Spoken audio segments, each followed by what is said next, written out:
I'm here to talk about success. The first rule of success is to have a vision. You see, if you don't have a vision of where you go, and if you don't have a goal where you go, you drift around and you never end up anywhere.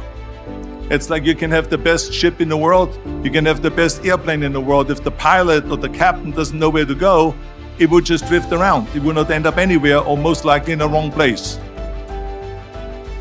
So I was very fortunate that I stumbled onto my vision. I mean, as you know, I was born in 1947 in Austria after the Second World War. And I didn't really like Austria when I grew up. I couldn't wait to get out of there. I couldn't see myself becoming a farmer or a worker in a factory or anything like that.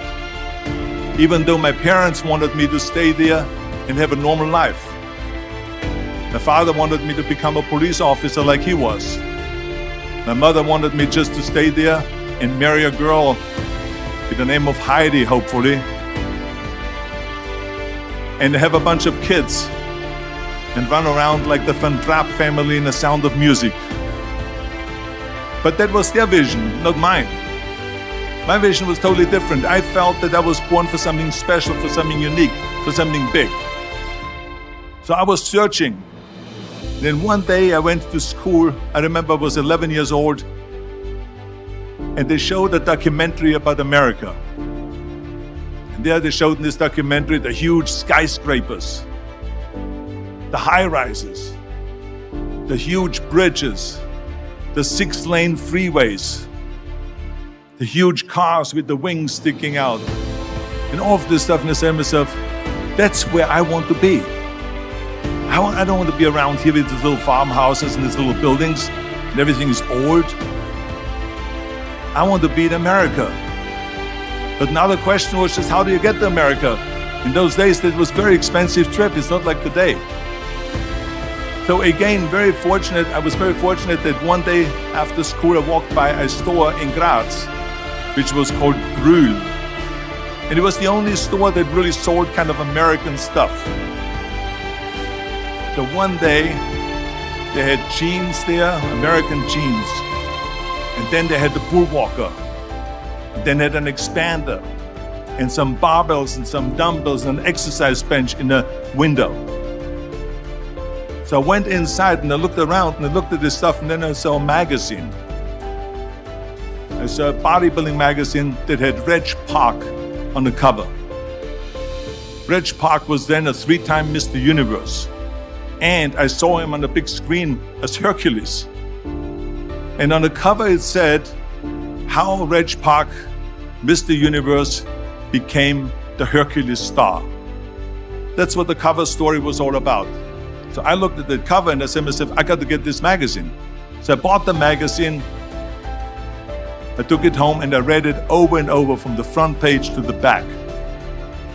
It had everything in there, how he trained, how he was working out in Leeds, England, in a factory town, how he worked out every day for 3-4 hours and became the strongest man of Europe, and how he won Mr. Europe and Mr. Great Britain, and then eventually Mr. Universe, and how he won the second Mr. Universe and the third Mr. Universe, and how he was discovered to play the starring role in Hercules. I read that and I said to myself, wow, this is the blueprint for my life. This is exactly what I want to do. I want to become a bodybuilding champion just like Reg Park. I want to get into movies just like Reg Park. And I want to make millions of dollars and be rich and famous just like Reg Park. Do you know how great it felt that I knew where I was going? Imagine the majority of people don't know where they're going. I knew where I was going, that I'm going to become this bodybuilding champion just like him. So it was just a question of how do you do it? I was so relieved because when you have a goal, when you have a vision, everything becomes easy. Because remember that in America, for instance, when you study, you will see the percentage of people that like their jobs. 74% hate their job in America. Now, there's not much different when you come to Europe. The majority of people don't like what they're doing because they're really not doing it because they didn't have a goal and they followed this goal. They just aimlessly drift around, and then all of a sudden there's a job opening, so they get that job because you have to work. But then when you work, it's a chore. It's work. It's not fun. So if you think about, only a quarter of the people really enjoy what they're doing in life. That is unbelievable if you think about it. So I felt so blessed that I knew what I was doing. It's like a medical student that studies and knows he wants to become a doctor. You know where to go. So I knew where to go. So people always ask me, when they saw me in the gym in the pumping iron days, they say, why is it that you're working out so hard? 5 hours a day, 6 hours a day, and you have always a smile on your face. The others are working out just as hard as you do, and they look sour in the face. Why is that? And I told people all the time, I said, because to me, I'm shooting for a goal. In front of me is the Mr. Universe title. So every rep that I do gets me closer to accomplishing that goal, to make this goal, this vision, turn into reality. Every single set that I do, every repetition, every weight that I lift will get me a step closer to turn this goal into reality. So I couldn't wait to do another 500-pound squat. I couldn't wait to do another 500-pound bench press. I couldn't wait to do another 2,000 reps of sit-ups. I couldn't wait for the next exercise, for the next half hour of posing and all the kind of things that you have to do to be a champion. I felt so great knowing where I was going, and I tell you, it worked. I mean, think about it. And at the end, I was just not visualizing just my exercise, but I was really lifting the trophy over my head. That's what I was thinking about. And with the age of 20, I went to London and I won the Mr. Universe contest as the youngest Mr. Universe ever. And it was because I had a goal. And this is no different than anything else, what I'm talking about. This is not just about bodybuilding. It was the same in acting. I remember when I was doing Conan the Barbarian. I was crawling on the rocks with a sword in my arm, crawling on all four.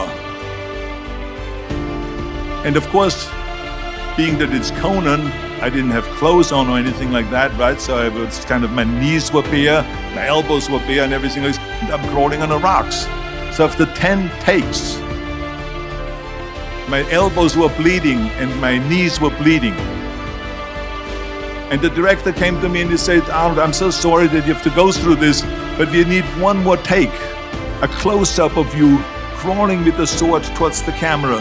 Can you handle one more take? And I said to him, I don't know what you're talking about. He says, I'm totally fine.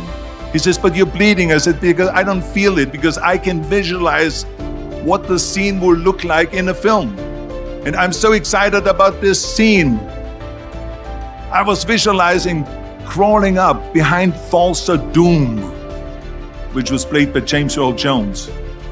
Crawling up behind Falser Doom with the sword slowly, and then rising up behind him and whack, cutting his head off. And the head spins in the air, slowly with blood all over the place, and slowly falls down the steps and rolls down the steps. And his body slowly falls sideways. That was what I was visualizing, and that was very important because he, in the movie, killed my parents, killed Conan's parents. And that was revenge. And he always said that flesh is stronger than steel. And I wanted to prove to him that no, steel is stronger than flesh. And so I had this in my mind. And so this is why it didn't matter if I had to do another 50 takes or 100 takes, no matter how much I bleed on my elbows or my knees. I saw that vision of the perfect scene, and it was an important scene, and I would do it over and over again until we got it.